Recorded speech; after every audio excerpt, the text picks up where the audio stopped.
자, 오늘은 초대교사 특강 두 번째 시간입니다. 역시 오늘도 퀴즈를 낼 테니까 퀴즈를 맞히는 분들은 좀 점수를 우리 임경 선생님께서 체크를 해주시기를 바랍니다. 자, 지난 시간에 첫 번째로 저희들이 기독교에 대한 로마의 박해를 좀 봤는데요. 오늘은 그 박해가 아직 끝나지 않은 거죠. 두 번째 박해를 좀 보고 내부지 내용으로 들어가도록 하겠습니다. 지난 시간에 저희들이 했던 것들을 잠깐 복습을 하도록 하겠습니다. 지난 시간에 로마가 어떻게 박해를 했는지 그걸 짧게 말씀을 드리고 들어갈게요. 정치적으로 로마가 기독교인들을 박해한 이유는 크게는 두 가지 이유가 있습니다. 첫 번째로는 로마는 여러 신들을 이제 인정을 했습니다. 다신교의 사회였죠. 자기 민족이 섬기는 신들을 인정을 했어요. 자, 인정을 했지만 동시에 황제라고 하는 신을 숭배할 것을 요구를 했습니다. 동시에 요구를 한 거죠. 혼합 종교인 겁니다. 그러니까 자기 민족의 신도 섬기고 황제도 섬기고 이렇게 한 걸 요구한 겁니다. 근데 기독교인들은 황제의 숭배를 거부를 하게 됩니다. 우리는 유일하신 하나님만 섬깁니다. 거부를 하게 되죠. 그리고 특별히 예수님께서 사랑을 가르치셨기 때문에 다른 민족을 침략해서 하는 그런 군 복무는 할 수가 없다. 이걸 위해서 군 복무를 거부를 하게 돼요. 그러다 보니까 로마 입장에서는 노예를 중요한 근건으로 삼고 있는데 이제 전쟁을 거부하니까요. 로마의 정치 체계에 상당히 문제가 생기는 겁니다. 그것 때문에 기독교가 박해를 당하게 되고요. 종교적으로는 마찬가지로 이제 하나님만 섬기는 거죠. 유대인 같은 경우는 이제 타협을 한 겁니다. 황제를 숭배하진 않겠지만 우리가 황제를 위해서 기도는 해주겠다. 그리고 황제를 위해서 유대인들은 별도의 세금을 냈습니다. 뭐 그런 식으로 해서 유대인들은 조금 이제 피해가는 그런 게 있었던 거죠. 하지만 기독교인들은 그런 것도 없었고 오직 하나님만 섬깁니다. 이렇게 하다 보니까 아예 그냥 신을 거부하는 이런 모양새를 보인 거죠. 그래서 박해가 심해졌고요. 도덕적으로는 교인들의 생활이 단정했습니다. 그 당시 그런 그 로마인들은 굉장히 방탕하고 폭력적이고 난폭했는데 교인들은 그런 생활을 하지 않았던 거죠. 매우 깔끔하게 생활했고 특별히 그 시대에는 굉장히 가부장적인 그런 사회였습니다. 여성들 같은 경우는 남편의 소유든지 아니면 아버지의 소유든지 그런 구조인데 여성의 권리가 증진이 돼요. 그러니까 이제 남편한테 이제 자기의 권리를 얘기하는 거죠. 로마 사회는 그런 사회가 아닌데 굉장히 가부장 제도 하에서는 반발이 심했을 겁니다. 그 다음에 노예제가 근간이었는데 노예를 형제처럼 섬기는 이런 모습을 보게 됩니다. 그러다 보니까 로마를 지탱하고 있는 사회적인 기반들이 이게 무너지는 겁니다. 이걸 용납할 수 없던 거죠. 그래서 로마가 기독교인들을 박해를 하게 되고 또 대표적으로 오해를 했다고 했죠. 기독교인들은 예수의 살과 피를 먹는다 이렇게 하다 보니까 이 사람들은 식인하는 그런 사람들인 거네 이렇게 오해해서 또 박해가 있었고 또 형제 자매라고 하는데 결혼을 해요. 그러니까 약간 근친상간하고 있다 이런 오해를 한 겁니다. 그래서 지난번에 저희들이 봤을 때 대표적으로 네로 황제의 박해도 봤고요. 트라이아누스 황제의 박해, 그다음에 마르쿠스 아울렐리우스의 박해를 동시에 봤습니다. 자, 그런데 오해하시면 안 되는 게 우리가 네로를 폭군으로 알고 있긴 하지만 상당히 정치적으로는 탁월한 인물로 알려졌습니다. 그리고 이 트라이아누스라고 아우렐리우스 황제도 로마 역사에서는 로마의 오현제라고 합니다. 로마의 현명한 황제라고 그러죠. 이 현명한 황제에 포함될 정도로 굉장히 똑똑한 그런 황제였어요. 그러니까 아무리 지성적으로 혹은 지식적으로 똑똑하다고 하더라도 기독교 박해하고는 좀 무관한 거였던 겁니다. 오히려 이런 똑똑한 사람들이 진리에 대해서 저항할 수가 있어요. 자, 그런 것들 이해하시고서 우리의 지성을 가지고 많은 것들을 봐야 되지만 동시에 이 지성이 신앙을 갖게 하지는 못합니다. 그것도 이해하시면서 우리가 이 내용을 볼 필요가 있어요. 지성을 놓치지 않되 지성이 신앙을 또 이끌지는 못한다. 그걸 동시에 여러분들이 이해할 필요가 있는 겁니다. 자, 이제 오늘부터는 좀 새로운 내용으로 좀 들어보도록 하겠습니다. 박해 내용 중에 일부를 약간 더 보도록 할게요. 혹시 이제 페르페투아의 일기라고 하는 게 있습니다. 여성인데요. 이 여성이 이제 옥중에서 쓴 일기가 있습니다. 자서전 같은 그런 내용인데 나중에 후세인들이 약간 순교당하는 장면을 첨부해가지고 일기를 이제 내게 돼요. 자, 이 일기를 냈을 때에 이 황제가 septimius 세베루스라는 황제였습니다. 처음에는 기독교에 굉장히 우호적이었어요. 나중에 이제 기독교에 대한 개종을 금지한다 이런 칙령을 발표합니다. 그리고 만약에 우리 황제에 대한 그 신상 숭배를 위반하게 되면 처벌을 냈습니다. 이 페르페투아라는 여성이 카르타고 출신입니다. 그러니까 카르타고에 살고 있어요. 이게 지금으로 따지면 튀니지 지역입니다. 로마의 귀족 집안 출신이에요. 근데 이 여성이 복음을 받았습니다. 그리고 기독교로 개종을 했어요. 자, 그러다 보니까 이제 로마의 신들에 대한 제사를 거부하게 됩니다. 그 당시 로마는 그런 사람들을 이제 박해를 했거든요.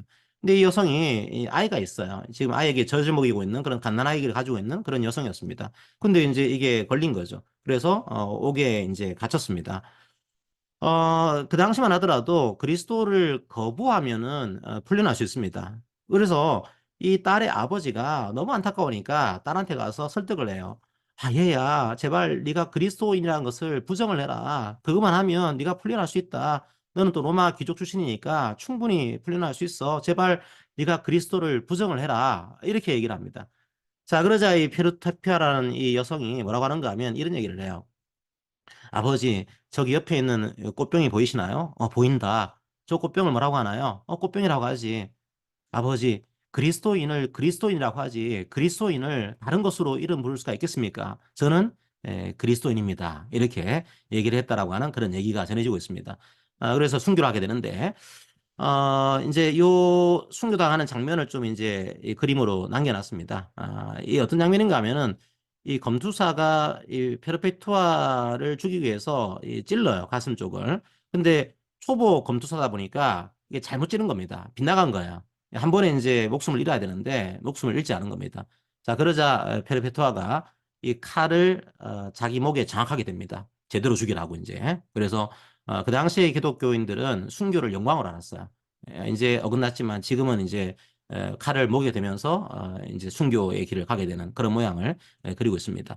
자, 또 하나 이제 특이한 것이 이 페르페투아가 또 펠리시타라는 노예 여종이 있었어요. 여종도 기독교인이 되었습니다. 그래서 이 페르페투아와 펠리시타가 함께 이 원형 경기장에서 순교를 당하는 그런 모습이 우리 기독교 역사서를 통해서 전해지고 있습니다. 자, 어떻게 보이세요? 여기 있는 많은 사람들이 이 모습을 보고 있는 겁니다. 사실은 로마 같은 경우는 그 폭력이 그냥 그 시대 문화였습니다. 이게 별로 나쁘게 안 보인 그런 사회였어요. 그냥 폭력 일상이었고 이런 것들이 당연한 그런 사회였습니다. 자, 그런데 이 모습을 이 로마 시민들이 본 거죠. 어떻게 생각했을까요? 이제 살려달라고 몸부림치는 장면을 봐야 되는데 오히려 칼을 자기 목에 들이대는 장면을 본 겁니다. 오히려 흑인 그 노예와 함께 죽게 되는 장면을 본 거죠. 이런 생각을 했겠죠. 왜 저 여인이 저렇게까지 죽음을 당하는 거지? 생각을 했을 겁니다. 어떻게 노예하고 주인이 자매가 될 수 있을까? 이런 생각을 했을 겁니다. 사실은 기독교인은 이런 군중들의 생각 위에서 성장을 했어요. 자기들은 전혀 상상할 수 없는 그런 일들이 이런 원형 경기장에서 진짜 잔인한 그 경기장에서 일어난 겁니다. 로마인들이 감동을 받은 거죠. 그래서 어떤 분들은 그런 얘기를 해요. 로마인들이 오히려 기독교를 감옥에 가두면은 감옥에서 찬송을 부르니까 기독교인이 늘어나고 원형 경기장에서 이제 죽이게 되면은 거기서 또 찬송을 부르니까 거기 온 사람들이 또 예수를 믿게 되고 그래서 점점 박해를 당할수록 오히려 기독교인의 수가 늘어나게 되는 그런 이상한 현상을 좀 보이게 됩니다. 자, 그래서 우리의 어떤 문제도 어떤 이제 대형적인 문제, 돈에 많고 적에 문제 이런 게 아니고 저런 죽음 앞에서도 우리가 당당할 수 있는가? 이게 우리 그리스도인들이, 우리 기독교인들이 생각을 해봐야 될 그런 문제라고 보입니다. 자, 그렇게 이제 하나의 이야기를 제가 말씀을 드렸고요. 퀴즈를 드리겠습니다. 퀴즈. 자, AD 248년은 1년 동안 로마의 축제 분위기가 좀 있었다 그래요. 자, AD 248년에. 자, 과연 어떤 이유 때문에 AD 248년에 로마의 축제 분위기가 조성이 되었을까요? 자, 퀴즈입니다. 자, 채팅창에 답변을 주시면은 그 답변을 보고 제가 점수를 드리도록 하겠습니다.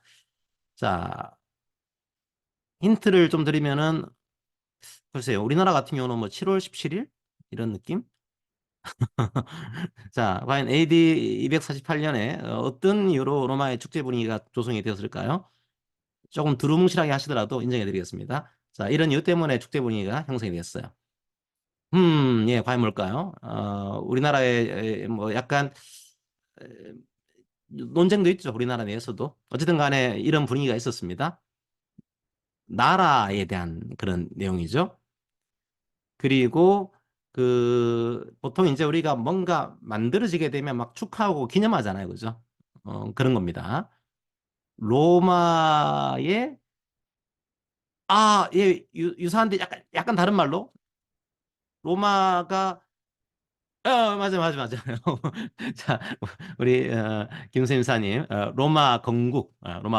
이때, 로마 건국, 천주년 기념 분위기가 이제 만들어졌습니다. 로마 건국 천주년 기념. 그래서 이때 전체가 로마가 이제 좀 축제 분위기가 만들어진 거죠. 자, 점수 드리시 바랍니다. 예. 자, 그래서 로마 건국의 천주년이 되는 그런 해인데, 옆에 제가 그 기념 주화를 하나 올려놨죠. 로마 천주년 기념으로 이제 주화를 발행한 그런 내용인데, 이제 로마를 건국했다고 알려지는 로물루스하고 레무스 형제에 대한 그런 그림이 새겨진 주화입니다. 이제 늑대의 젖을 먹고 자랐다 그러죠. 그래서 그 내용들을 가지고 주화를 발행했고요. 근데 그 당시에 이런 분위기가 있었어요. 로마가 그때 AD 248년 정도에 분위기가 좋지는 않았습니다. 옛날보다 국력이 쇠퇴하고 이제 로마의 오현제 시대가 끝나고 나서 로마가 영 이제 분위기가 이상해져요. 그러다 보니까 사람들이 이런 얘기를 하는 거죠. 왜 과거의 로마처럼 영광스럽지 않을까? 왜 영광을 상실했는가? 이런 생각이 듭니다. 그러니까 나온 결론이 야, 우리가 옛날처럼 로마의 신들을 경배하지 않았기 때문에, 로마의 우상들을 예배하지 않았기 때문에 우리가 과거의 영광을 상실했다. 이렇게 생각하게 됩니다. 그러다 보니까 그 화살이요, 기독교인들이 가는 거죠. 저 일부 시민인 기독교인이 로마의 옛 신들을 예배하지 않았기 때문에 로마의 영광을 잃어버렸다. 이런 생각이 퍼지게 됩니다. 자, 그리고 잠깐 주춤하고 있었던 기독교인에 대한 박해 분위기가 다시 일어나게 돼요. 그래서 249년에 제의를 한 등장을 한 데시우스 박해 황제에서 다시 박해가 시작이 됩니다. 이때 이제 박해의 목적은 뭐 죽이는 게 목적이 아니고 배교가 목적이었어요. 예수를 떠나게 하는 것, 그리스도를 떠나게 하는 것, 이게 목적이었습니다. 그러다 보니까 꽤 많은 배교자가 생긴 것으로 알려져 있습니다. 뭐 기독교 집회도 금지했고요. 교회당도 몰수했고요. 교회당이 가지고 있는 묘지도 몰수했고요. 그리고 주교나 사제 같은 좀 이제 직분이 높은 분들은 처형을 했습니다. 그리고 공직에 있는 그런 공무원들이죠. 공무원들 중에서도 만약에 기독교인이 있으면 그 기독교인을 추방하고 재산을 몰수하고 뭐 이런 식의 박해를 가했습니다. 자, 제가 퀴즈를 하나 드릴게요. 제가 옆에 그림을 하나 그려놨습니다. 그 그림 하나, 사진을 하나 가져왔어요. 자, 이 사진이 과연 무엇일까요? 그 당시에 어떤 그 퍼져 있던 일종의 힌트를 드리면 증명서 같은 겁니다. 이 증명서를 가지고 있으면 박해를 하지 않았어요. 이 증명서를 제시를 해야 되는 겁니다. 만약에 이 증명서가 없으면은 이제 박해를 당할 수가 있습니다. 과연 이 증명서는 어떤 증명서였을까요? 자, 뭐 옛날에 그런 역사서를 보게 되면은 주민등록증, 예, 좋습니다. 또, 이거 좋습니다. 아주 참신한 발상. 자, 주민등록증도 뭐 되겠지만 이건 아니에요. 자, 오답입니다. 예. 자, 요거는 그러니까 옛날에 기독교인들이 이제 어떤 분들은 양심에 걸려가지고 이걸 받지 않은 분도 계시고 어떤 분들은 이걸 속여가지고 위조했는 것으로 보이는 분도 계십니다. 이걸 위조를 한 거예요. 학원에 이제 돈을 주고 이걸 하지 않았지만 한 것처럼 증명서를 산 경우도 있었다. 이런 역사 기록도 있습니다. 뭔가를 산 거예요. 자, 이거는 이제 에, 거의 힌트 다 드렸습니다. 제사와 관련돼 있습니다. 제사와. 예배와 관련돼 있어요. 자, 다 나왔어요. 뭔가를 증명하는 건데 제사에 대한 증명을 한 겁니다. 예, 원혜인 성도님, 집사님, 뭐 거의 맞다고 해드리겠습니다. 이게 자, 뭔가 하면은 이게 황제에 대한 우상 숭배 증명서, 그러니까 제사 증명서입니다. 이게. 그러니까 이 옛날부터 이런 증명서가 있었는데 이 데시우스가 이제 이걸 이제 발행한 그 내용을 가지고 왔습니다. 로마 신들한테 혹은 황제한테 이거 숭배를 했다, 제사를 드렸다, 이걸 증명하는 그런 증명서였어요. 이 증명서를 가지고 있으면 박해를 하지 않았는데, 근데 이거는 이제 우상을 숭배를 해야지만 증명서를 발행해 주는 거죠. 그러다 보니까 이 박해를 이제 받을 분들은 안 받고 받으셨고요. 받기 싫은 분들은 숭배하고 받는 경우도 있었고 어떤 분들은 양심에 걸리니까 이게 숭배는 차마 못하겠고 대신에 증명서는 이제 돈을 주고 산 경우도 있었습니다. 이게 그 정도로 박해가 그냥 심했던 거죠. 이게 자 그런 식으로 이제 박해를 하게 됩니다. 자 그리고 이제 일시적으로 평화가 와요. 그 다음 황제가 이제 갈리우스 에노스 황제였는데 박해가 이제 잠깐 종료가 되고요. 40년간 평화가 좀 이어집니다. 박해가 조금 중단되고 있는 거죠. 기독교가 이 사회에 급속하게 성장합니다. 아주 중요한 지역에서 아주 성도수가 많이 늘어나는 이런 현상이 일어나게 되고, 그리고 과거에는 주로 하급 계층들의 종교였는데, 이제 좀 상류 계층들도 교인들이 많이 등장을 하게 됩니다. 뭐 정부의 공무원이라든지 혹은 황실의 어떤 시종이라든지 이런 사람들도 기독교인으로 꽤 개종하는 역사가 일어나게 돼요. 그리고 나서 이제 황제의 박해가 다시 일어나게 됩니다. 아주 유명한 황제죠. 이 황제도. 디오클레티아노스 황제가 이제 박해를 하게 됩니다. 노예 신분이었습니다. 노예 신분의 아들이었죠. 그러니까 노예의 아들이었는데 이 사람이 군인이 됐어요. 군인이 돼가지고 군인으로서는 굉장히 탁월했던 것 같습니다. 그래서 워낙 이제 일을 잘하고 싸움도 잘하고 조직력도 탁월하고 이렇게 해서 나중에 황제로 동료 군인들이 추대를 해요. 그래서 황제가 되게 됩니다. 실제로 굉장히 뛰어난 행정력, 조직력을 가지고 있었다 평가가 하고 있습니다. 초기에는 기독교에 좀 관용적이었는데 나중에 박해를 아주 심하게 하게 돼요. 그런데 이 황제의 굉장히 특이한 점 중에 하나가 이게 나중에 결과적으로는 로마의 분열로 이어지게 되긴 하는데 그 사두 정치를 고안했습니다. 우리가 보통 삼두제 이런 것도 있긴 한데 이 황제는 사두제를 이제 만들었어요. 어떻게 했는가 하면 이제 동방에는 이제 정 황제 이제 아우구스투스 동방에 황제가 있고 동방에 부제가 있고 시즈가 있는 거죠. 그 다음에 서방에 황제가 있고 서방에 정제가 있고 서방에 부제가 있고 이렇게 해서 네 등분을 했습니다. 그래서 한 지역마다 어떤 사람한테 이걸 맡기는 그런 식의 네 지역을 분할 통치하는 형태로 진행을 했습니다. 자, 질문입니다. 자, 디오클레티아누스가 이런 사도 정치를 고안하게 된 이렇게 이제 황제를 그러니까 로마 지역을 4등분을 해서 분할해서 맡기게 된 가장 큰 이유는 무엇이었을까요? 퀴즈입니다.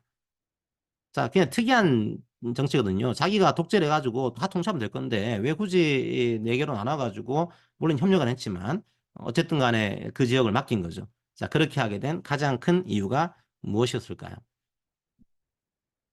힌트를 드리면 기독교인 박해하고도 관련돼 있습니다. 예, 관련돼 있어요.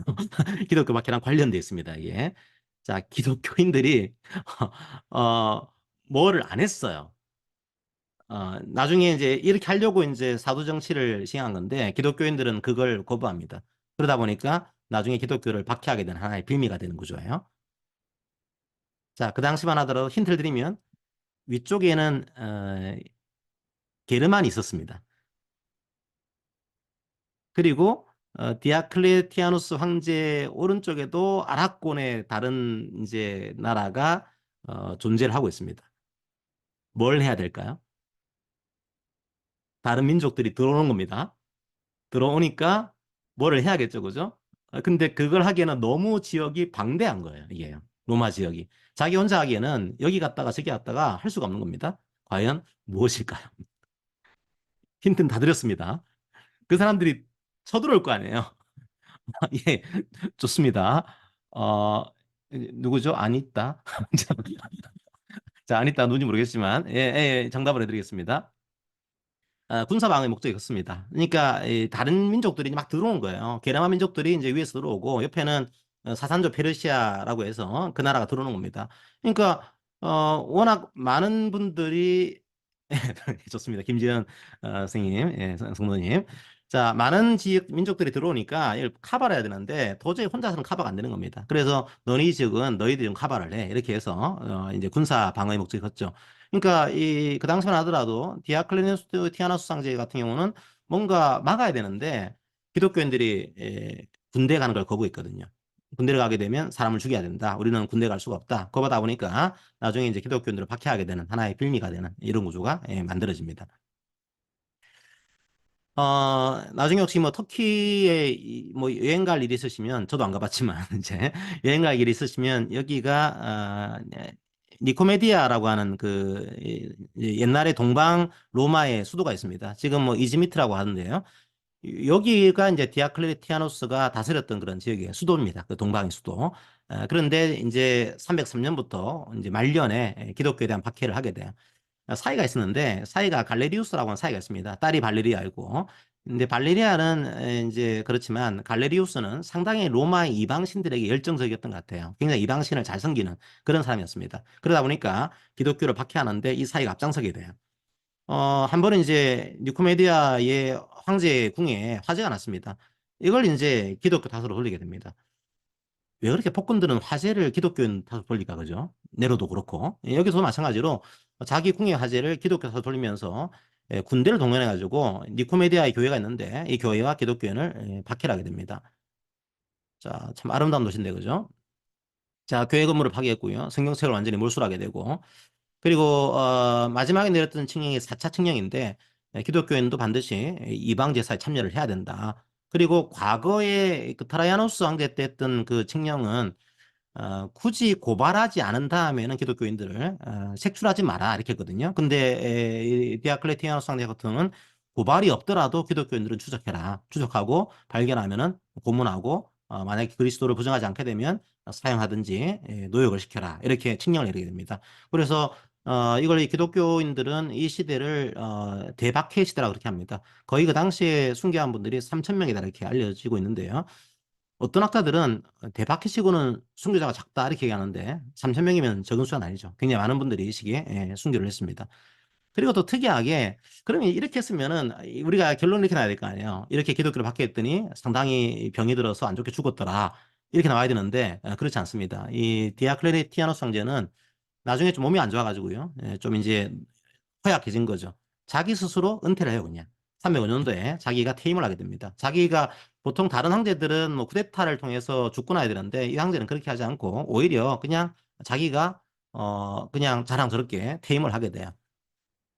그 퇴임하고 지낸 곳이 바로 크로아티아를 가시게 되면 스플리트라고 하는 동네가 있습니다. 거기가 스플리트가 이 디아클레티아누스가 퇴임한 다음에 지냈던 그런 도시입니다. 그래서 나중에 저도 역시 안 가봤지만 거기 가시면은 디아클레티아누스 그 궁전이 있다 그래요. 그래서 여기서 그냥 말년을 보내. 그러니까 오히려 기독교를 박했지만 이 땅에서 삶은 그렇게 아주 이상하게 죽지는 않은 뭐 이런 형태로 흘러가게 됩니다. 우리가 이런 걸 보고서라도 무조건 이 땅의 삶이 전부가 아니구나. 이런 것들을 이해할 필요가 있습니다. 자, 그런데 이 사이가 갈레리우스 있죠. 이 디아클레티아노스 황제가 이제 퇴임한 다음에 갈레리우스가 동방을 지배하게 됩니다. 그때 이 사이가 얼마나 기독교인들을 싫어했든지 고문이 잔인했어요. 제가 보니까 이제 이 황제에 대한 내용들을 JTBC인가요? 거기 벌거벗은 재계사 거기서 한번 하더라고요. 거기서 하나 캡처를 좀 해왔습니다. 제가 자료가 없던데 다행히 이 자료를 발견했어요. 자, 어떻게 했냐면, 뭐 이런 식으로 박해를 했다는 것이 이제 역사가들 얘기를 하더라고요. 낚시줄에 묶어가지고 이렇게 바다에 담궈 놓습니다. 그래서 물고기가 뜯어먹게 하는 그런 고문을 가했어요. 그 당시에. 그 다음에 어떤 분들은 아예 옷을 그 다 벗기고 죽을 때까지 한 다리만 걸어 놓는 그런 처형도 했다. 이렇게 알려지고 있고요. 뭐 결국 이제 안 죽게 되면 동물들 먹이로 던지게 되는 여기에 동물 가죽을 씌워가지고 이제 동물들 먹이로 주는 거죠. 그래서 그때 그 이 벌거벗은 회계사에서 이런 얘기를 하더라고요. 그 교수님께서 당시 로마인들에게 폭력과 학살은 하나의 축제였다 이렇게 합니다. 그러니까 이게 우리들이 지금 볼 때는 아우 잔인하고 아주 무섭고 그렇지만 그 사람들은 그게 하나의 축제였던 거죠. 이게 그 정도로 잔인한 문화를 가지고 있었던 겁니다. 기독교인들은 거기에 순교를 하신 거죠. 이제 자 그렇게 해서 이제 기독교인의 박해가 절정을 이제 다다르게 됩니다. 자, 이거 좀 쉬운 퀴즈인데요.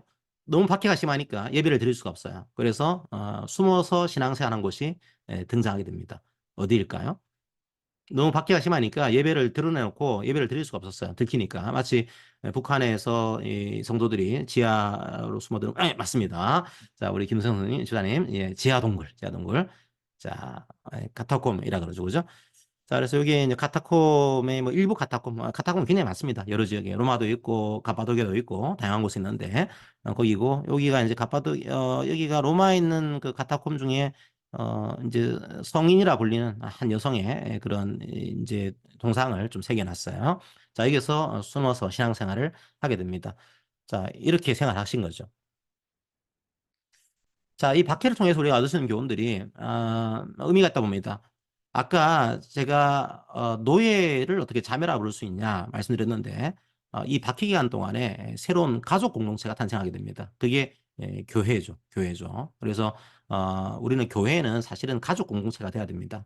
이제 이 사람을 나와 같은 형제, 나와 같은 자매로 여기면서 가족으로서 대하는 이런 공동체가 탄생을 하게 되고 그리고 또 한 가지는 이 박해 기간 동안에 기독교가 오히려 줄어들어야 되는데 오히려 이 기간 동안에 신앙의 순수성을 점검하게 됩니다. 자, 고난이 오면은 이제 인내하는 거죠. 인내함으로써 내가 가지고 있는 신앙이 진짜 신앙이다. 이것들을 드러내게 돼요. 마치 야고보서에서 말하고 있는 것처럼 그런 고난이 오게 되면 이게 신앙이 진짜인지 가짜인지 판별이 난다. 이런 것처럼 그 시기에 신앙의 순성을 유지를 하게 되고요. 그리고 기독교가 그 당시 사회에 굉장한 충격을 줬습니다. 남녀 간의 차별을 이제 기독교는 없애려고 했습니다. 평등을 주장하신 거죠. 그리고 주인과 노예 사이에 그런 소유의 관계에 있던 노예를 형제 자매라 부르게 됩니다.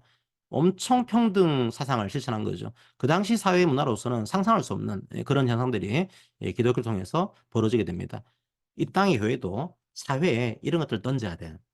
자, 우리 교회가 과연 우리 신앙이 무엇인가? 우리가 뭐 건물 늘리고 뭐 뭔가 하는 거 뭐 크게 만들고 이게 중요한 게 아니고 그리스도가 가진 사랑이 무엇인지를 세상에 투척을 해야 됩니다. 그걸 보고 세상은 그리스도를 압니다. 그 핵심이 사랑이죠. 그래서 우리 교회도 항상 초대교회를 보시면서 이게 참 사랑이라고 하는 것이 그 시대에 감동을 주는 거구나. 그리스도를 전달하는 거구나. 이 마음가짐으로 접근하시면 좋겠습니다. 자, 시간 계산 빨리 해보겠습니다. 제가 좀 1시간 넘기지 않으려고 해보겠습니다. 자, 그리고 이제 드디어 이 박해가 끝나게 됩니다. 기독교에 대한 박해가 끝나게 돼요. 여러분이 잘 아시는 유명한 황제가 한 명 나오죠. 자, 콘스탄티누스라고 하는 유명한 황제가 나오게 됩니다. 우리가 뭐 다른 말로 콘스탄틴 이렇게 하기도 하고 콘스탄티누스 이렇게 하기도 하죠. 아버지가 원래 그 로마 네 군데 분할할 때 한쪽을 다스렸던 콘스탄티우스라고 하는 아버지가 있었고, 그 다음에 그 아들이 콘스탄티누스입니다. 어머니가 유명하죠. 어머니가 헬레나라고 해서 독실한 기독교인으로 알려져 있습니다. 항상 좀 이게 뭐 우연인지 모르겠지만 성경이나 역사 속에서 독실한 어머니 밑에서 자란 그 신앙의 그런 사람들이 많이 나오긴 해요. 물론 이제 콘스탄티누스는 정확하게 진짜 기독교인이 되었나 여기에 대한 약간의 논란이 있습니다. 어쨌든 간에 어머니 헬레나 양은 굉장히 컸어요. 그래서 이 어머니 밑에서 자랐죠. 자, 이게 바로 그 당시 로마의 그 지도입니다. 이제 이쪽 서방을 콘스탄틴이 이제 다스리고 있었고, 요 이탈리아 로마 쪽을 막센티우스라고 하는 사람이 다스리고 있었고, 그 다음에 리키니우스, 그다음 막시무스라고 하는 그 황제가 다스리고 있었어요. 이제 콘스탄틴이 이 막센티우스가 지배하고 있는 로마를 정복하기 위해서 갑니다. 이제 통일을 하려고 하는 거죠. 자, 그때의 모습을 보도록 하겠습니다. 자, 아주 유명한 그림입니다. 이게 바티칸 시티를 가게 되면, 이게 그 바티칸에 보면은 옆에는 그 성당이 있고 또 다른 옆에는 사도궁이 하나 있는데 그 사도궁에 요 그림이 하나 걸려 있습니다. 자, 이게 밀비안 다리 전투라고 하는 그런 그림이 하나 걸려져 있는데요. 원래는 라파엘로가 처음에 초안했다가 아마 제 아들이 이걸 완성한 것으로 알고 있습니다. 자, 이제 로마 쪽에 거의 왔어요. 이제 그 혼산수스가. 그래서 요 밀비안 다리가 있습니다. 다리에서 전투를 하게 돼요. 원래는 참 신기하다고 얘기를 합니다, 사람들이. 왜냐하면, 누구였죠? 막센티우스가 그냥 로마 안에서만 이렇게 방어하더라도 워낙 요새였기 때문에 함부로 들어갈 수 없을 건데, 본인이 알아서 나와요. 이제 광야로. 그러니까, 콘스탄티노에서는 굉장히 전쟁하기 유리한 상황이 돼버린 겁니다. 그래서 이 다리에서 최후의 결전을 하게 됩니다. 질문입니다. 자, 콘스탄티누스는 이제 이 막센티우스하고의 전투를 앞두고서, 그러니까 막센티우스는 기독교를 좀 박해하는 쪽, 이제 콘스탄티누스는 기독교의 옹호적인 그런 입장을 가지고 있죠. 아직까지는 완전하지 않지만 엄마가 이제 기독교이다 보니까 약간 옹호하는 입장이었습니다.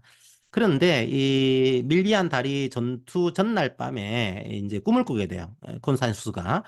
인호크 시그노 빈치스라고 해서 이러한 표식으로, 상징으로 승리할 것이다. 이런 꿈을 꾸게 됩니다.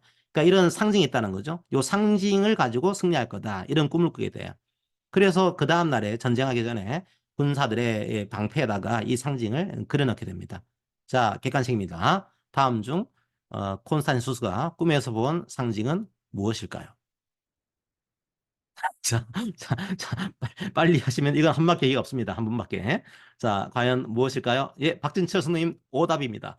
자, 예, 문희령 선생님, 예, 5번 정답, 정답. 5번이 정답입니다. 자, 이제 이게 십자가, 다양한 십자가를 그냥 그려둔 건데요. 1번은 이제 X로 되어 있는데, 이게 보통 안드레 십자가라고 합니다. 그 안드레가 십자가에 X자 십자가에 못 박힌 것으로 그렇게 전해지고 있거든요. 그래서 X자 십자가, 안드레 십자가라고 보통 불리고 있고요. 자, 2번은 우리들이 보통 알고 있는 라틴 십자가라고 합니다. 3번은 이걸 잘 모르실 건데, 그 타우 십자가로 합니다. 타우가 뭔가 하면은 이게 T 형태로 보이죠? 이게 히브리어의 맨 마지막 글자가 이제 타우입니다. 타운데 요거는 조금 구원하시는 하나님을 좀 상징하는 의미가 좀 있어요. 그러니까 보통 저희들이 그 유대인들 유월절 할 때 문지방에 이렇게 그 양의 피를 바르잖아요. 그때 이렇게 T 모양으로 이렇게. 그래서 요 타운은 조금 이제 그런 구원을 상징하는 의미가 좀 있고요. 4번은 뭐 잘 아시겠죠, 이게. 베드로 십자가로 보통 알려져 있습니다. 베드로는 십자가에 거꾸로 매달렸기 때문에 이렇게 거꾸로 십자가 돼 있는 것. 요게 베드로 십자가고. 자, 우리가 유럽 같은 데 혹시나 가게 되면은 이런 십자가를 깨보게 될 건데요, 성당에서. 요게 X하고 P가 아니고요. 이게 카이하고 로라고 하는 헬라어입니다. 그래서 크리스토스라고 하는 거예요. 그래서 크리스토스의 CH가 X입니다. 그리고 이게 로라 그러는데 P가 아니고 이게 R이 R. 그래서 이 X와 이게 그 카이와 R을 결합해 놓은. 그러니까 이게 딴 게 아니고 그리스도. 그리스도를 상징하는 십자가를 이렇게 꿈에서 본 겁니다. 이걸 그려가지고 승리를 해요. 사실은 콘스탄티누스의 병력이 절반도 안 된 것으로 알려졌는데 이게 승리를 하게 됩니다. 그리고 막센티우스는 강가에 빠져가지고 아마 갑옷 때문에 익사한 것으로 이렇게 알려져 있죠. 어쨌든 승리를 하게 돼요. 근데 꿈에서 본 기독교 십자가로 승리한 거니까 이제 그 다음 내용은 안 봐도 눈에 보일 겁니다. 자, 퀴즈입니다. 그래서 콘스탄티누스가 이 전쟁에 승리한 다음에 리키니우스라고 하는 또 다른 황제하고 만나가지고 이제 모든 종교에 자유를 허락한다라고 해서 이 칙령을 발표하게 됩니다. 이제 기독교도 하나의 종교로 인정하겠다. 이 칙령을 발표하게 돼요. 이제 기독교에 대한 박해는 끝이 나게 됩니다. 자, 이곳은 어디일까요? 자, 여기 산 건 아니고 그냥 이 동네의 사진을 가져왔습니다. 이 동네 사진. 예, 예, 예, 우리 김 선생님 밀라노 한 건 느렸어요. 자, 밀라노 가장 먼저 하신 분. 자, 우리 김소영 사님, 밀라노. 뭐, 그 당시는 없었겠지만, 밀라노 성당이죠. 유명한 성당. 저도 한번 보고 싶긴 한데. 어쨌든 여기서 이제 이 칙령으로 기독교에 막히는 이제 마무리되게 됩니다. 끝나게 되죠. 이제, 콘스탄수가 아직 기독교가 국교가 된 건 아니고 그냥 공인한 겁니다. 여러 종교처럼 우리가 인정해주겠다. 적어도 이단처럼 보진 않겠다라고 해서 공인을 받게 됩니다. 그 다음에 변화가 일어나겠죠. 기독교 공인한 다음에 변화가 있습니다. 뭐 어쨌든 간에 불법적인 종교에서 합법 종교로 이제 탈바꿈을 하게 되고요. 자, 그다음에 몰수된 교회 재산은 다 반환을 해줍니다. 교회 건물, 묘지, 뭐 기타 여러 재산들을 다 반환을 받게 돼요. 자, 그리고 드디어 이제 공개적인 예배가 가능해졌습니다. 과거에는 카타콤에서 예배를 드려야겠지만 이제는 공개적으로 대놓고 공개 예배 드리는 것이 가능해졌고요. 자, 퀴즈입니다. 자, 콘스탄티누스 황제는 AD 321년 3월 7일에 날과 관련된 중요한 칙령을 하나 발표하게 됩니다. 과연 무엇일까요? 날과 관련된 중요한 칙령을 발표하게 돼요. 날. 지금까지, 예, 예. 근데, 예, 맞습니다. 맞는 걸로. 맞아요. 맞아요. 일요일. 자, 뭔가 하면은, 콘스탄티누스 상제 때 그 일요일을 모든 백성의 휴일로 정하게 됩니다. 사실은 엄밀하게는 이제 일요일을 예배드리라고 정한 건 아니고 일요일은 모든 백성이 쉬는 날이다. 그렇게 정해둔 거예요. 그 지금까지 그 역사가 이어져 오고 있는 거죠, 이게.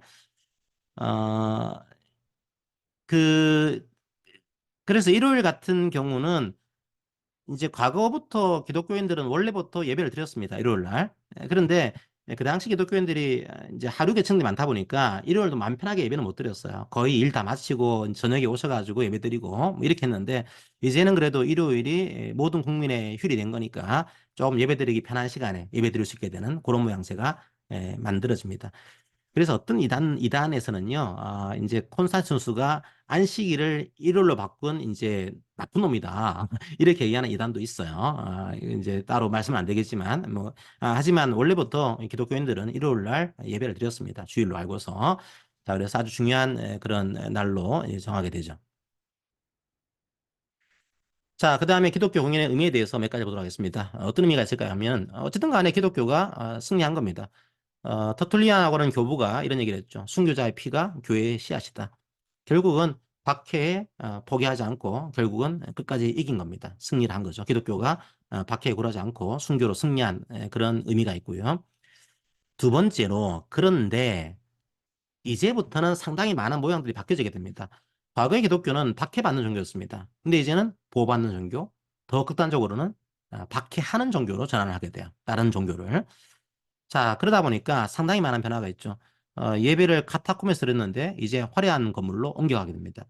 실제로 로마 같은 경우에도 이방 신전들의 신전이 많았거든요. 나중에 테오도시우스 황제가 기독교를 국교한 다음에는 그런 이방 신전들을 성당으로 개조를 합니다. 그래서 과거에는 아주 초라한 카타콤에서 예배를 드렸지만 이제 화려한 이방 신전이 있었던 그런 장소에서 예배를 드리게 되죠. 그리고 기독교가 국교화되게 되니까 뭐 다 교인이에요. 다 교인 그냥. 누구나 뭐 이제 태어나면 유아 세례 받고 누구나 교인인 거고. 그러니까 교인 수가 아주 급격하게 증가를 하게 됩니다. 이제. 그러다 보니까 이 교인이 순수한 교인인지 그냥 뭐 온 교인인지 알 수가 없어요. 그리고 또 하나의 특징 중에 하나가 과거에 이제 주교를 하려고 합니다. 예를 들면 감독이라는데 과거에 주교를 하려면요. 죽을 각오로 한 사람만 해야 됐습니다. 이게 다 죽였으니까 이게. 과거에는 신앙의 순성이 있었던 거죠. 지도자들의 어떤 신앙들이 탄탄했습니다. 근데 이제는요, 오히려 주교가 돈을 버는 자리에 들어오게 됩니다. 주교가 명의를 얻는 자리에 들어오게 돼요. 황제가 지지해 주는 겁니다. 지원해 주는 거예요. 그러다 보니까 이제 교회 지도자들의 순성이 조금 의심받게 되는 그런 구조가 만들어지기도 합니다. 그리고 가장 중요한 것 중에 하나가 종말 신앙이 약화되게 됩니다. 물론 우리가 잘못된 종말로는 거부를 해야 돼요. 하지만 기독교가 지향해야 될 가장 중요한 가치 중에 하나가 종말입니다. 내가 언젠가는 죽는다. 그 다음에 또 언젠가는 이 세상이 끝이 온다.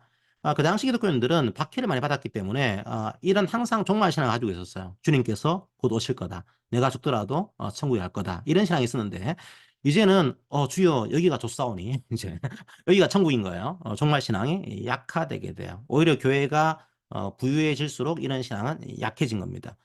자, 옆에 성당도 화려하죠, 그죠? 성 소피아 성당. 이게 이제 그 터키 가면 있는 성당인데, 물론 지금은 이슬람 사원이 되어 있습니다. 이제 화려한 그런 곳에서 예배를 드린 겁니다. 그 다음에 새로운 과제가 등장하게 돼요. 이제는 교회가 세속화됩니다.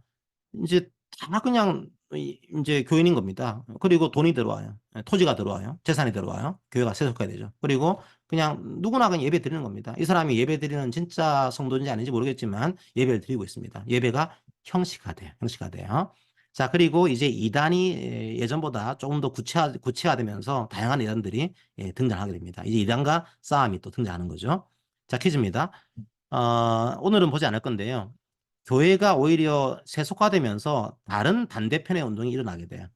야, 이 교회가 이제 썩었다. 그러면서 나는 이제 이런 교회를 떠나겠다. 그러면서 어떤 운동들이 중세 시대에 꽤 활발하게 일어나게 됩니다. 오히려 교회가 커지니까 이런 모습이 과거에는 참 순수한 신앙이었는데 이제는 이런 교회에서는 나의 순성을 유지할 수가 없어. 차라리 내가 스스로 박해를 받을 거야. 그러면서 이런 운동들이 발전하게 돼요. 자, 이 운동이 무엇일까요? 오늘은 상세히 보진 않겠습니다. 그러니까 이제는 과거에는 그냥 박해 시대였는데 이제 박해를 안 받는 겁니다. 근데 너무 세속화된 거예요. 난 차라리 떠날 거야. 내가 스스로 저기 가서 나 스스로 박해를 받으면서 고행을 하면서 내가 생활할 거야. 이런 운동들이 발전하게 됩니다.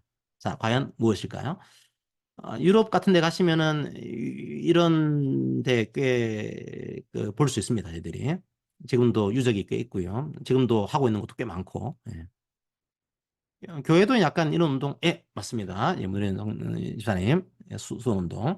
그러니까 오히려 반대 현상인 거죠. 너무 교회가 이제 박해를 안 받다 보니까, 이거, 오히려 이거 너무 타락하는 거 아니야? 내가 이제 세상으로부터 지켜야지라고 해서, 일부 수도사들이 이제 광야로 떠납니다. 근데 수도사들의 가장 큰 약점이 뭘까요? 혼자서 고행을 하다 보니까 이웃 사랑을 못 해요. 그렇죠?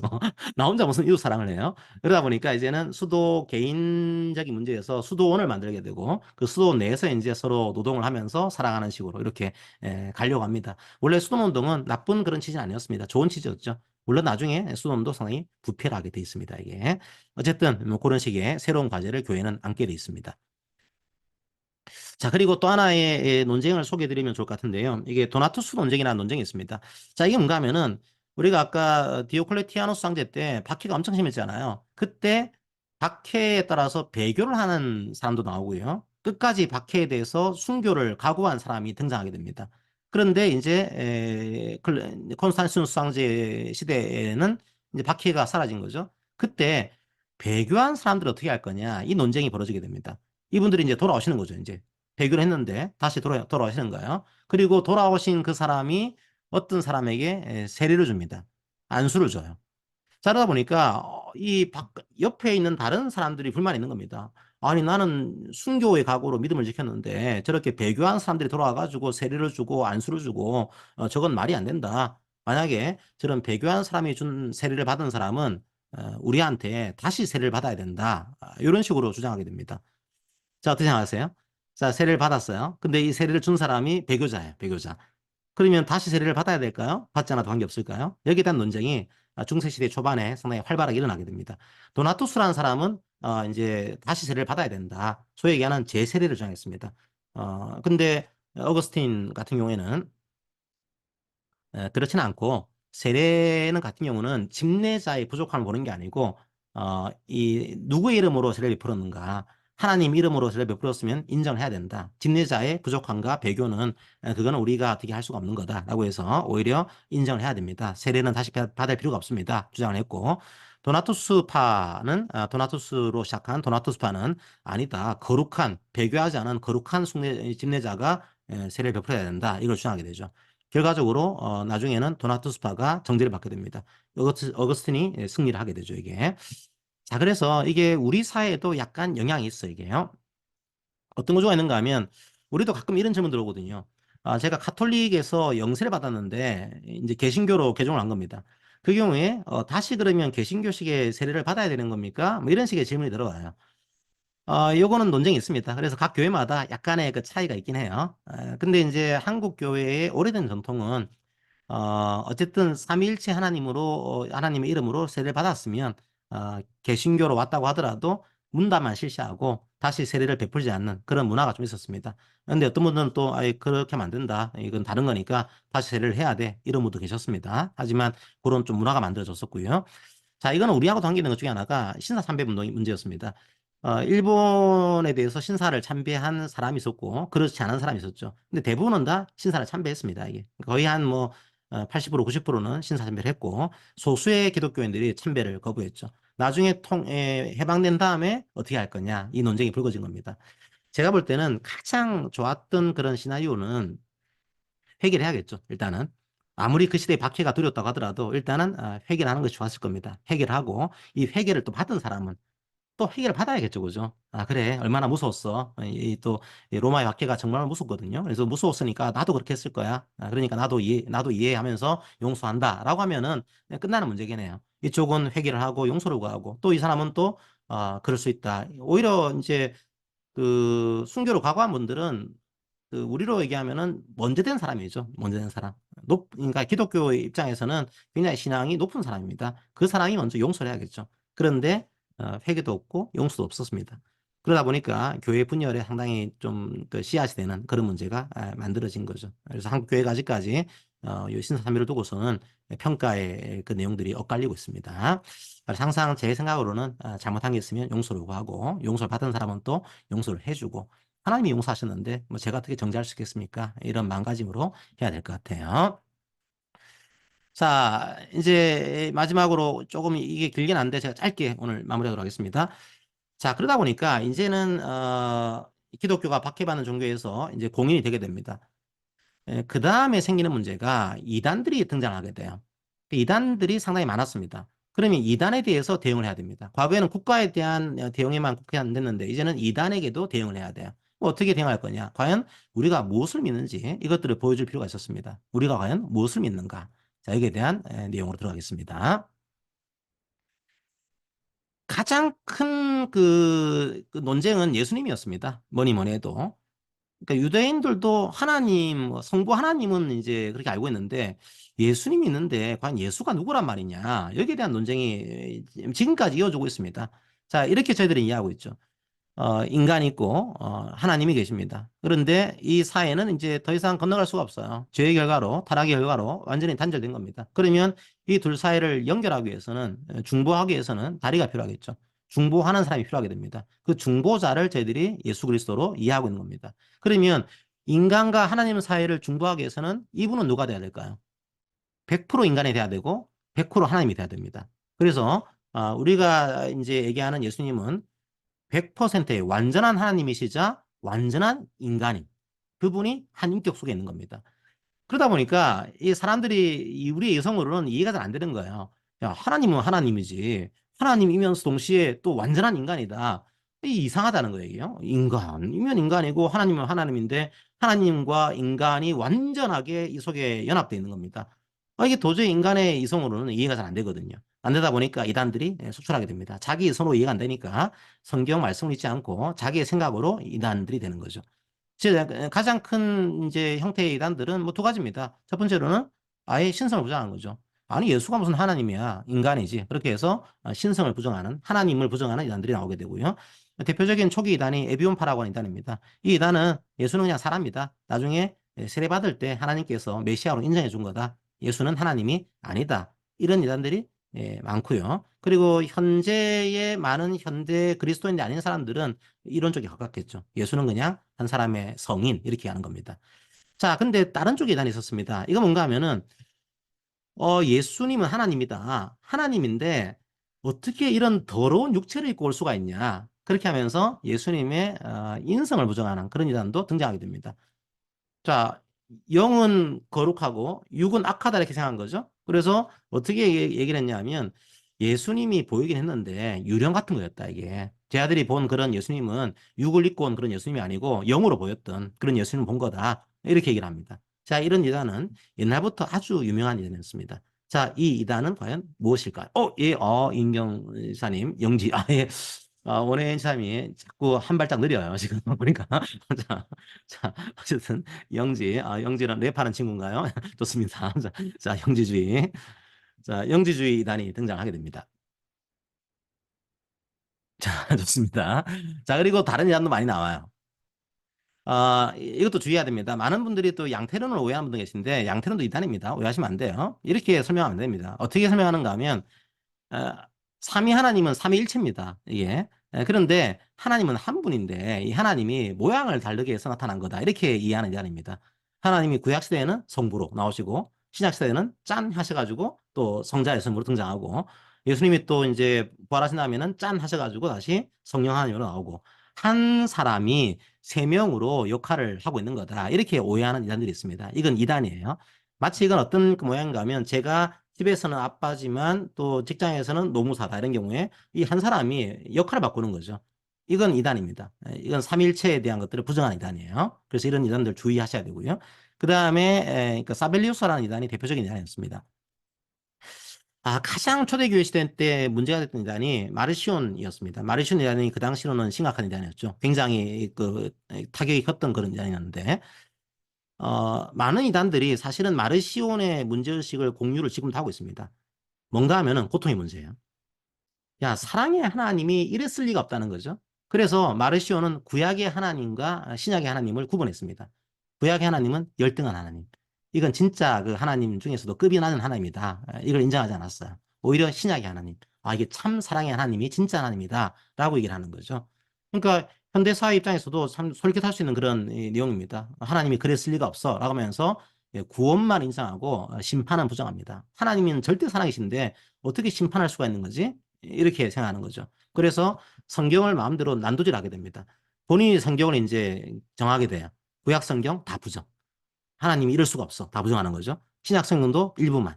바울 서신하고 누가복음 이런 식의 일부만 인정하고 베드로 전후서 야고보서 이런 것들은 성경으로 인정하지 않았습니다.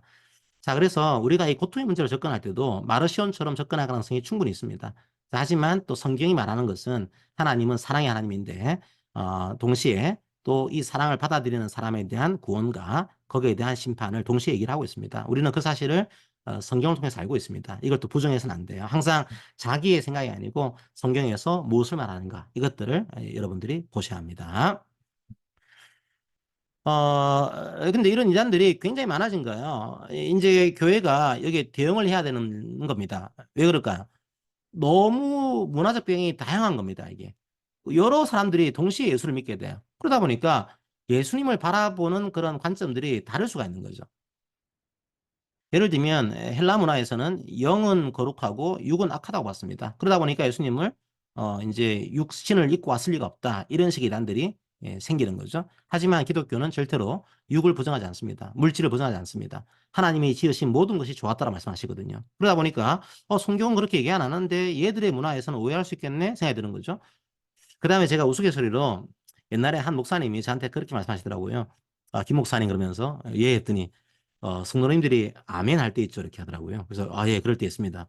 성도님들이 언제 아멘 하는지 아세요? 이렇게 하더라고요.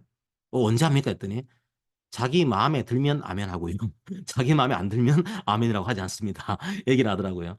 무슨 말인가 하면 이걸 판단하는 기준이 이게 성경이 아니고 자기 마음인 겁니다. 자기 마음에 쏙 드는 그 설교를 하고 있다. 아멘 하고 있는 것이고 자기 마음에 안 들면 이게 이거 아닌 것 같은데 부정하는 거죠. 그러니까 진리에 대한 기준이 없게 되면 자기 마음이 진리가 되게요.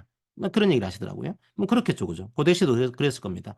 그 다음에 우리 사회 같은 경우도 마찬가지입니다. 우리 사회도 주로 기복주의 신앙이 강한 그런 민족이다 보니까 뭐 새벽에 일어나서 정화세 물 떠놓고 기복적인 신앙을 얘기를 하죠. 그래서 그런 것들이 지금까지 한국 교회에 많이 남아 있습니다. 기복적인 신앙들이 남아 있는 거죠.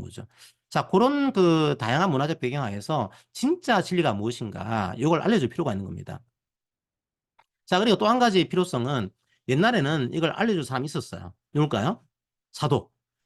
이거 잘 모르겠다 그러면 이제 사도한테 가가지고, 베드로 사도님, 예수님은 어떻게 하셨어요? 예수님은 말이지, 이렇게 말씀하셨단다. 이러면은 게임 오버. 이제 그런 거죠요. 제 베드로가 얘기했는데 뭐라고 얘기하겠어요, 그죠? 근데 베드로가 죽습니다. 이제 사도들이 하나씩 죽게 돼요. 그 다음에는요, 그 직계 제자. 예를 들면 폴리캅 이런 사람들. 베드로의 이 사도 요한의 제자였던 폴리캅한테 가서 이거 어떻게 해야 될까요? 내가 들었던 요한 사도는 말이지. 하게 되면 이것도 게임 오버. 그런데 이런 분들이 다 죽습니다, 이제. 그러다 보니까 이제 여기에 대한 진리를 판별을 해야 되는데 이제 얘기를 하는데요. 누구한테 물어야 될지 알 수가 없는 거예요. 다 죽은 겁니다. 이제 사도가 죽고 그 제자가 죽고 또 죽고 이런 식으로. 그러다 보니까 이걸 어떻게 할 거냐. 이 문제를 해결을 해야 됐습니다. 그래서 초기 교회에서는 이단의 대항에서 세 가지를 정립했는데요. 요거는 퀴즈를 안 내겠습니다. 어려우니까.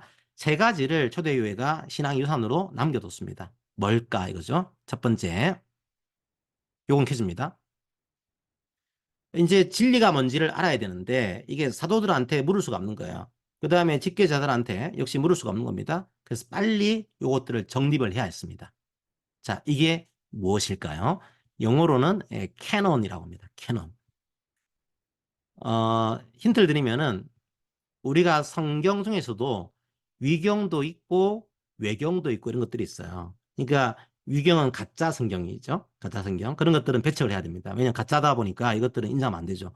그 외경은 약간 가짜로 보기에는 그럴 수도 있는데 좀 그래도 진리랑은 조금 다를 것 같은 그런 내용이 일부 포함되어 있는 겁니다. 부정한 거죠. 그거 말고 진짜 성경 그것들을 확립을 해야 돼요. 뭐가 진짜 성경이냐 요거를 확립하게 됩니다. 그 진짜 성경을 우리가 다른 말로 뭐라고 할까요? 영어로는 캐논이라고 합니다. 캐논. 진짜 성경이에요. 진짜 성경. 예, 이은경 기자님, 예, 정경화 작업이라는데, 자, 이제 하나의 뭔가에 문제가 생기면은, 이게 어디에 물어볼 데가 없으니까 이제 빨리 성경을 정립을 해야 됩니다. 그래서 정경화 작업을 하게 돼요. 구약 39권은 이제 유대인들의 그런 유대교 성경과 똑같습니다. 구약 성경은. 구약 성경은 지금 유대교의 성경과 우리의 성경이 지금 같은 구조고요. 신약은 이제 27권으로 확립을 하게 됩니다. 자, 이것들이 이제 참 신기해요. 이게 누가 그렇게 하라고 한 것도 아닌데 역사를 보게 되면 차근차근하게 이것들이 정경이다라고 인정을 하게 돼요. 그러니까 우리가 이 종교회에서 확장한 것처럼 보이지만 사실은 이게 아니고 그 이전부터 한 3세기 동안 이것들이 정경이라고 하는 그런 그 뭐랄까요? 서로 간의 통일성이 만들어지게 됩니다. 그래서 결과적으로 나중에 카르타고 회의에서 27권을 확립을 하게 돼요.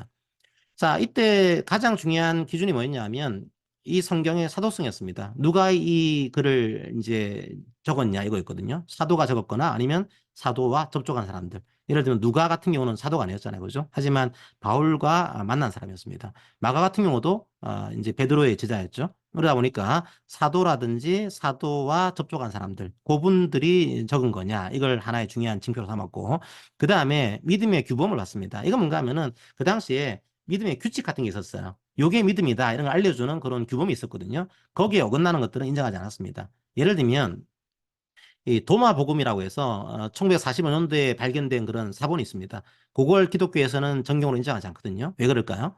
예, 도마복음을 잘 보시면 사실은 사복음서하고 유사한 내용들이 많습니다. 많긴 한데 그 내용 중에 상당수가 범신론적인 내용이 들어가 있습니다.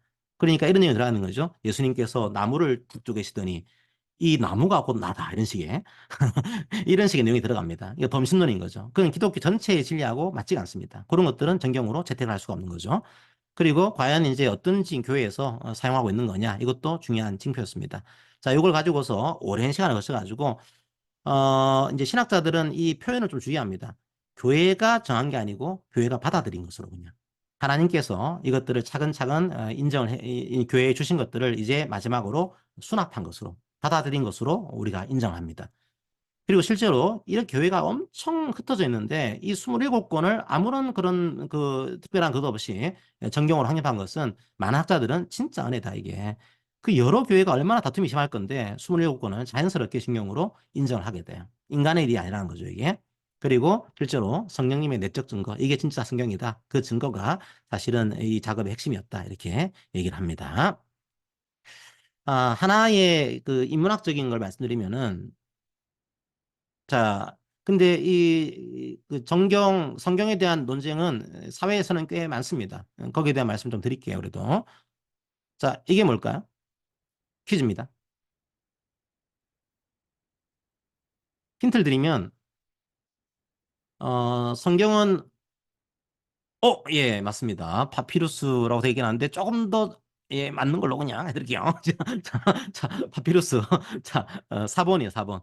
그러니까 성경은 그 당시에는 종이가 없었거든요. 없다 보니까 파피루스에 그 이 성경을 적었습니다. 근데 파피루스가 오래 가지 못하거든요, 이게. 그러니까 워낙 약하니까 뭐 몇 년 지나면 사라져버리고 이렇게 합니다. 그래서 주로 이 성경의 원본은 지금 없죠. 다 사라진 거예요. 파피루스 같다 보니까 원본이 지금 남아있지 않습니다. 다 파피루스 4본에 옮겨진 것들이죠. 그런데 이 파피루스 사본 중에서 파피루스 P50이라고 하는 사본이 있는데 이게 이제 AD 100년에서 150년대 사본으로 알려져 있습니다. 발견한 거죠, 이게. 자, 이게 왜 중요한 사본들인가 하면 이 사본에 대해서는 이런 의문이 있는 겁니다. 이 사본이 원본과 얼마나 가까운 거야? 여기에 대한 의문이 있는 거죠. 야, 이거 혹시 나중에 후대인들이 막 그냥 자기 말을 지어낸 거 아니야, 이거? 과연 이 사본을 우리가 신뢰할 수 있는 거야? 뭐 이런 식의 의문들이 있는 겁니다. 거기에 대한 뭐 약간 인문학적인 답변을 드리면은 자, 원래 이제 이 성경은 이 파피루스 적었죠. 파피루스는 이제 워낙 습지에 자라는 식물이다 보니까 약해요. 적을 수는 있지만 상 약합니다. 가격은 싸지만 약해서 금방 사라지죠, 이게. 남아있는 게 없습니다. 그래서 다 이걸 사라지기 전에 뺏겨 적어야 했습니다. 사본이 남아있는 거죠. 가죽종이도 있었는데 가죽종이 같은 경우는 이제 4세기 때 많이 활용했습니다. 근데 이것들은 워낙 이제 양이나 염소의 가죽으로 했기 때문에 비용이 많이 들었어요. 그러니까 사도 바울 서신 일부도 이걸로 한 걸로 알려졌는데 아마도 비용이 꽤 들었을 겁니다. 이게 워낙 비싸기 때문에. 자, 그러면 과연 이 사본을 믿을 수가 있는 거냐 문제인데 첫 번째 사본의 숫자가 압도적입니다. 이게 성경의 사본은 아무리 유명한 문학 작품이라 하더라도 사본의 숫자는 별로 없어요. 예를 들면 요세푸스가 쓴 유대인의 전쟁이라는 그런 그 글이 있습니다. 남아있는 사본은 9개, 9개. 그리고 타케츠가 쓴 이 로마 제국 역사라고 하는 아주 유명한 책이 있습니다. 그 남아있는 사본도 한 개밖에 없습니다. 이제 일리아드라고 하는 아주 유명한 그 고대 시설의 책이죠. 그 사본도 한 600개 정도 그 사본이 있다고 합니다. 그러니까 사본의 숫자가 신약 성경만 하더라도 5천 개입니다. 압도적인 사본이 있는 거죠. 자, 그리고 또 한 가지. 사본이 만들어진 게 원본하고의 이 시간 거리가 너무 멀다 그러면 지연을 시켜주죠, 이게. 1세기에 졌는데 10세기 사본이 나온 거예요. 그러면 10세기 사본은 1세기 사본하고는, 1세기 원본하고는 너무 떨어져 있는 겁니다. 예를 들면 요세푸스가 했던 유대인 전쟁 사본도 1세기에 적은 건데 사본은 10세기에 적었거든요. 9세기 동안에 공백이 있는 겁니다. 너무 원본과의 거리가 먼 거죠. 역시 타키투스가 쓴 로마 제국 역사 같은 경우도 AD 116년에 쓴 건데 사본이 850년도 사본입니다. 너무 원본과의 거리가 멀어요. 그런데 신약 성경 사본은 봤지만 AD 100년. 그러니까 뭐 거의 뭐 요한 그 사후에 바로 이제 사본이 만들어진 원본과의 거리가 엄청 가까운 이런 사본들인 겁니다. 그리고 이 5천 개 사본이 있지만 일부 그 헬라 같은 경우는 단어의 배열은 달라더라도 관계없거든요. 나는 먹는다 밥을 이렇게 되는 겁니다. 이게 나는 밥 먹는다, 나는 먹는다 밥을 똑같은 말이에요. 그런 식의 약간 배열의 문제는 있긴 하지만 뺏겨 쓰다 보니까 하지만 내용 자체는 거의 90%가 일치하고 있습니다. 이 많은 사본들이 일치하고 있는 거야. 그래서 이런 것들은 이 내용을 봤을 때 성경사본은 믿을 만하다. 그리고 그중에서도 기독교 신앙과 일치되는 것들만 정경으로 채택한 겁니다. 이건 충분히 인문학적으로도 믿을 만한, 우리가 신앙적으로는 당연히 믿지만 사회에 얘기할 때도 인문학적으로도 우리가 사회적으로도 충분히 믿을 만한 그런 성경이다, 이렇게 얘기를 할 수가 있는 거죠. 자, 그리고 우리가 지금 매주일마다 사도신경이라는 신경을 고백을 하고 있습니다. 이게 신조입니다. 이게 신조가 그 당시 만들어진 거예요. 초대교회 당시에. 당신은 무엇을 믿습니까? 라고 했을 경우에 이단들이 이것을 못 믿는 거죠. 근데 우리들은 믿습니다. 라고 하면서 만든 신경이 여러 신경들이 있습니다. 그중에 사도신경도 일부인 거죠. 그중에. 주로 삼일체 문제입니다. 하나님 믿습니까? 예수님 믿습니까? 성령 믿습니까? 이 문제인데, 잘 보시게 되면 사도신경도 이게 주로 세례문답 때 활용했거든요. 당신은 하나님 믿습니까? 믿습니다. 예수님 믿습니까? 믿습니다. 그러면 이제 우리 세례를 주는 걸로 돼 있습니다. 잘 보시게 되면 예수님에 대한 그 내용이 압도적이에요. 그러니까 항상 그 당시 이단들은 예수님에 대한 문제였거든요. 그래서 예수 그리스도가 완전한 하나님이시고 완전한 인간이시고 이 땅에 오셔서 돌아가시고 부활하시고 다시 오실 것을 믿습니까? 이게 가장 중요한 그 신경의 내용이었습니다. 우리도 이제 이걸 가지고서 지금 세례 베풀 때 이 고백을 하고 있는지를 묻고 있는 거죠. 그러다 보니까 성령님은 약간 좀 죄송해요. 성령은 한 글자로 끝나는 성령 믿습니까? 이렇게 예수님은 쭉 얘기해놓고 성령은 그냥 성령 믿습니까? 이렇게 해서 그 당시에 워낙 이제 예수님에 대한 이단들이 많다 보니까 이단들이 반박하기 위해서 예수님은 상세하게 이렇게 문답을 하고 있는 겁니다. 자, 이제 거의 끝나갑니다. 자, 이건 약간 그 우리가 주의해야 될 것 중에 하나인데, 그러다 보니까 이제 그 정경화를 하면서 동시에 사도들이 이제 자꾸 죽다 보니까 사도들이 죽고 제자들이 죽고 하다 보니까 그럼 누구 말이 진짜인 거냐? 여기에 대해서 어떤 이야기가 나왔냐면 영지주자들. 영지는요, 영적인 지식 그런 뜻이에요. 이게 성경 말고 우리들이 받고 있는 특별한 지식이 있다. 이 지식이 있어야지만 진리에 이를 수 있다. 이런 식의 이단들인 겁니다. 특별한 지식이 있다는 거죠. 하지만 교회에서는 그런 거 없다는 겁니다. 분명히 사도가 그런 특별한 지식이 있었으면은 당연히 그 제자들한테 특별한 지식을 알려줬을 거다, 이게. 알려주지 않은 특별한 지식은 없다는 거죠. 영주자들은 알려주지 않은 특별한 지식이 있다, 이해한 겁니다. 그렇지 않다. 이게 사도가 그 제자에게, 그 제자가 또 제자에게 당연히 그런 지식이었으면 알려줬을 거다. 당연히 우리들은 이미 그 진리를 알고 있다는 겁니다. 그러다 보니까 누가 이 진리에 가장 가까우냐라고 했더니 사도의 제자, 그 제자의 제자, 그 제자의 또 제자, 이런 식으로 해서 사도권이 쭉 계승이 되고 있는 겁니다. 그래서 이제 아무래도 여기에 가까운 사람을 좀 높이 보는 그런 경향들이 일어나게 돼요. 그래서 이제 일반 성도하고 성직자 그룹이 구별되는 이 구조가 만들어지게 되고, 이때부터 약간 사도권이 이어져 온 그런 성직자 그룹과 그렇지 않은 평신도 그룹은 좀 차이가 있을 거 아니야? 이런 식의 이제 생각을 하게 된 겁니다. 그리고 퀴즈입니다. 그 당시에 교구가 여러 군데 있었어요. 마치 우리 구역처럼. 근데 그 당시에 가장 그 사도권의 계승에 가까운 이 교구가 조금 더 높을 거다, 이런 교구가 있었습니다. 이 교구가 어디였을까요? 자, 이 교구에 뭐 알렉산드리아 교구, 이집트 교구, 뭐 시리아 교구, 그런 게 있었는데 그중에 요 교구가 가장 압도적으로 권위가 있었습니다. 자, 알고 있습니다, 여러분들 이미. 베드로가 순교한 곳. 예, 김순 사님, 로마. 예, 로마 교구 맞습니다. 자, 로마 교구가 가장 권위가 있었어요. 베드로가 이제 죽은 곳인데, 그 다음에 바울이 죽은 곳이고, 그러다 보니까 로마 교구를 제일 이제 끝발이 높은 곳으로 이렇게 본 겁니다. 자, 그리고 실제로 로마 가톨릭에서는 베드로를 이제 사도권 승계를 하다 보니까 초대 교황이 베드로다. 그리고 베드로가 이제 다른 교황이 다른 교황의 식으로 베드로를 로마 가톨릭의 초대 교황으로 인정하고 있죠. 그래서 여러분들이 바티칸 같은 데 가보시면요, 바티칸 위에서 보면요, 바티칸 모양이 열쇠입니다, 열쇠.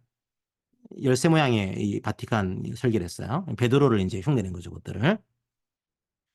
자, 마지막 이제 오늘 이거 마치겠습니다. 오늘 이제 마지막 제가 드리고 싶은 말씀인데, 아마 이 표현 알고 있는 분들은 조금 그래도 연세가 있는 분들일 겁니다. 이제 옛날에는 부흥회라고 하지 않고 사경회라는 표현을 많이 썼어요. 사경회. 자, 이게 무슨 말인가 하면 사경, 성경을 묵상하는 그런 회입니다. 성경을 가르치고 이제 연구하는 회입니다. 부흥을 어떻게 했냐? 성경을 연구하면서 부흥을 했어요. 성경을 가르치면서 부흥을 했습니다. 그러니까 우리가 말하는 부흥회 같은 경우에는 단순한 기도만 생각하시는데 원래 우리나라의 초창기의 이름은 사경이었습니다. 성경을 선포하면서 부흥이 된 거죠. 근데 이게 자칫 잘못하게 되면 성경을 말하지 않고 영적인 그냥 부흥이다 이렇게 오해할 수가 있는 겁니다. 항상 영적인 부흥은 성경과 함께 와야 됩니다. 성경과 함께 오지 않는 예수님과 함께 오지 않는 부흥이 있다? 그거는 상당히 조심을 해야 되고 한번 돌아봐야 됩니다. 이게 뭐 갑자기 여기 갔더니 뭐 금리빨로 바뀌고 예수는 없고 금리빨만 있고 예수는 없고 그냥 쓰러지고 이거는 제가 볼 때는 상당히 심각한 문제일 가능성이 높아요. 그래서 어떤 기적을 부정한 건 아니지만 이런 기적의 현장에 예수님이 선포가 안 되고 있다. 성경이 선포가 안 되고 있다. 네, 그러면 상당히 주의해야 되는 그런 집회입니다. 주의할 필요가 있어요. 그래서 우리가 이런 것들을 통해서 얼마나 우리가 지금 성경을 통해서 이단적인 장들을 분별할 수 있는 것인지 이것들을 여러분들이 점검하시면 좋겠고요. 그 다음에 이 신학이나 이런 교리가 중요한 것 중에 하나가 뭔가 하면은 우리는 지금 먼 길을 가고 있는 겁니다. 이 인생길을 걷고 있는 거죠. 근데 지도가 필요해요. 이런 지도가 없다라고 한다면 유혹들이 올 때 쉽게 넘어집니다. 그리고 다른 주장들이 들어올 때 쉽게 솔깃해요. 공도 중에서도 점집 가는 분들 계십니다. 어, 왜 그럴까요? 지도가 없기 때문입니다. 이게. 예수님 말한 지도가 있는데 지도가 안 보이는 거죠. 다른 지도를 찾고 싶은 거예요. 이런 것들은 사실은 신앙인의 모습은 아니죠. 그래서 이런 초대교회 모습을 보면서 얼마나 이분들이 이 신앙을 지키기 위해서 순교를 하시고 얼마나 이렇게 복음에 진실했는지를 돌아보시면서 우리도 과연 그런 진리를 가지고 있다. 얼마나 그런 것 진리들을 또 살면서 적용하고 있는 것인지 돌아보는 이번 시간이 되었으면 좋겠습니다. 이 사진은 이제 평양 그 부인들이 모였던 사경회의 모습을 남겨둔 역사 기록입니다. 이때도 사경회라는 표현을 쓰면서 부흥회를 가졌었죠. 항상 우리 교회가 이런 말씀 가운데, 기도 가운데 참된 부흥을 이루고 가는 초대교회를 닮아가는 우리 교회 되기를 바랍니다.